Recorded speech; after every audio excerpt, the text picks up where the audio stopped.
জরুরি প্রশ্নটা, সবচেয়ে জরুরি প্রশ্নটা এখন একটু জনাব আব্দুল রহমান মাসুদকে করতে হচ্ছে। জনাব আব্দুল রহমান মাসুদ, আপনারা জাতীয় নাগরিক পার্টি গঠন করেছেন, অনেকদিন পরে নতুন একটা রাজনৈতিক দলকে নিয়ে আমাদের সবার মধ্যে অনেক আনন্দ উচ্ছ্বাস দেখা যাচ্ছে, কিন্তু আপনার রাজনৈতিক দলটি প্রতিষ্ঠা করার পরপরই আপনাদের শীর্ষ নেতাদের একজন জনাব সার্জিস আলম বললেন শেখ হাসিনার ফাঁসির আগে কেউ যাতে নির্বাচনের নামও না নেয়।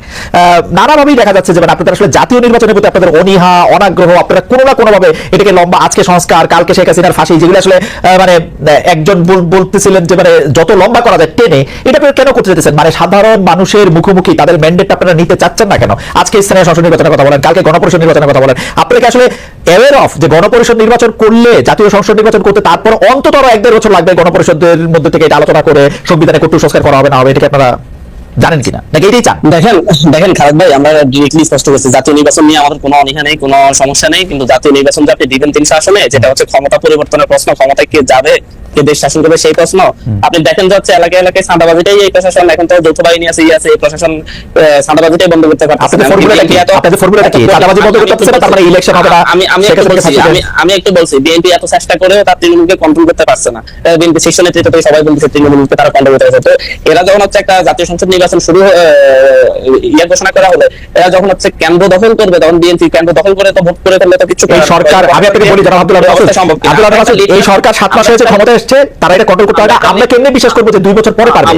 আমরা একটা লিটমাস টেস্ট চাচ্ছি, আমরা এটা বলছি না যে 2 বছর বা 1.5 বছর, আমরা লিটমাস টেস্ট চাচ্ছি যাচ্ছে এই প্রশাসন আসলে কতটুকু নিরপেক্ষ থাকবে। এখন তো নিরপেক্ষ পাচ্ছি না, কারণ প্রশাসনের উঁচু পর্যায়ে থেকে নিচু পর্যায়ে পর্যন্ত সব জায়গায় হচ্ছে একপন্থী, বিএনপি পন্থী, জামাতপন্থী, মানে সব পন্থী। আপনি আইনজীবীদের উপর আমি ফর্মুলাটা শুনতে চাই, যারা ধারণা ছিল, আমি ফর্মুলাটা শুনতে চাই যে একটা স্থানীয় সরকার নির্বাচন হলে অঞ্চল ভিত্তিক ছোট ছোট করে, মানে হচ্ছে আপনি হচ্ছে কয়েকটা জেলা, 10টা জেলা, 5টা জেলা করে করে আপনি স্থানীয় সরকার নির্বাচন যদি শুরু করতে পারেন, এই জায়গাগুলো যদি হচ্ছে আপনার নিরপেক্ষ হয়, সুষ্ঠু হয়, এবং এই জায়গাগুলোতে যদি আইন শৃঙ্খলা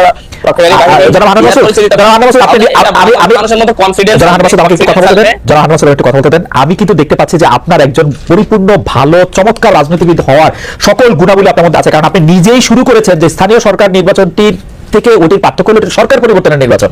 তো আপনি কি মনে করেন স্থানীয় সরকার নির্বাচন যদি আপনি সুষ্ঠু ভালো পান, তাহলে আপনি বুঝতে পারবেন যে সরকার পরিবর্তন ভালো হবে, নির্বাচন ভালো হবে? জি অবশ্যই আমরা মনে করি যে তাহলে জাতীয় সংসদ নির্বাচনটা সুষ্ঠু হবে। এটা একটা লিটমাস টেস্ট হিসেবে আমরা দেখতে চাচ্ছি। দুটো তো দুই ধরনের নির্বাচন, না 2 ধরনের নির্বাচন হলো যে প্রশাসনের নিরপেক্ষতা এবং প্রশাসনের কন্ট্রোল। বিএনপি যদি অংশই না করে স্থানীয় সরকার নির্বাচন আপনি কন্ট্রোল এখন বিএনপি কেন অংশগ্রহণ করতে চাচ্ছে না? বিএনপি তো সবচেয়ে শক্তিশালী দল, বিএনপি তো সবচেয়ে বেশি যেরকম আপনি বিএনপিতে থাকি, আপনি স্থানীয় সরকার নির্বাচন করতে প্রশাসনের লিটমাস টেস্ট করতে। অবশ্যই আমরা বিএনপিতে থাকি, আর হচ্ছে যে দলে থাকি, আমরা দেশের স্বার্থটা আগে ভাবতাম, দলীয় স্বার্থটা পরে। যেহেতু এই সরকার আপনাদের, যেহেতু এই সরকার আপনাদের, না এই সরকার সবারই, এই সরকার শুধুমাত্র আমাদের না, এই সরকার সবারই, এই সরকারে যেমন বিএনপি, জামাত সবাই এই সরকারের সাপোর্ট, এবং এই সরকারের তার প্রত্যেকে তাদের প্রস্তাবিত নামগুলো এই সরকারের বিভিন্ন জায়গায় আছে। এই সরকার যে আছে, এই সরকারের আইন পরিষদ। আচ্ছা আমি একটা কথা বলি, আমি জাস্ট এক লাইনে একটু ফর্মুলাটা জানতে চাই। ধরেন এই সরকার একটা স্থানীয় সরকার নির্বাচন করলো, যদিও এই সরকার মাঠ পর্যায়ে আইন শৃঙ্খলা বাহিনী ঠিক করতে পারে না, বিএনপি চাঁদাবাজি নিয়ন্ত্রণ করতে পারে না, তাহলে এই সরকার একটা স্থানীয় সরকার নির্বাচন ভালো করতে পারবে?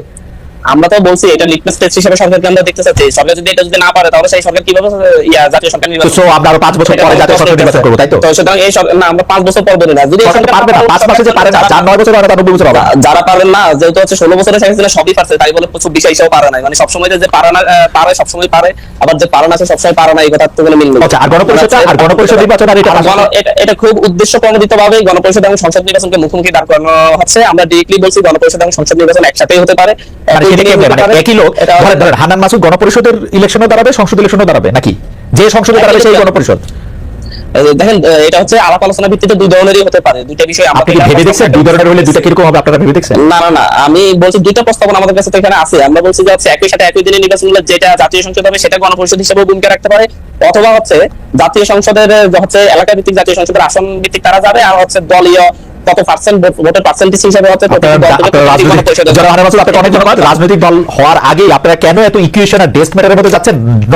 জনগণের উপর আস্থা না রেখে এটা খুবই, আমরা তো জনগণের উপরে ছেড়ে দিতে চাচ্ছি, জনগণকেই বলছি যে তারা ভোট নেন, একটা গণভোট আয়োজন করতে করা সব ধরনের ভোট, খালি জাতীয় সংসদ নির্বাচন বাদে সব ভোট জাতীয় সংসদ। আমরা তো বলছি একসাথে হোক, আমরা তো একসাথে একদিনে হতে বলতেছি, একসাথে গণভোট, গণপরিষদ ভোট, জাতীয় সংসদ নির্বাচন, তার আগে স্থানীয় সরকার নির্বাচন। হাওয়েভার হান্নান মাসুদ, আপনার সাথে কথা বলা খুবই আনন্দদায়ক, আপনাকে ধন্যবাদ।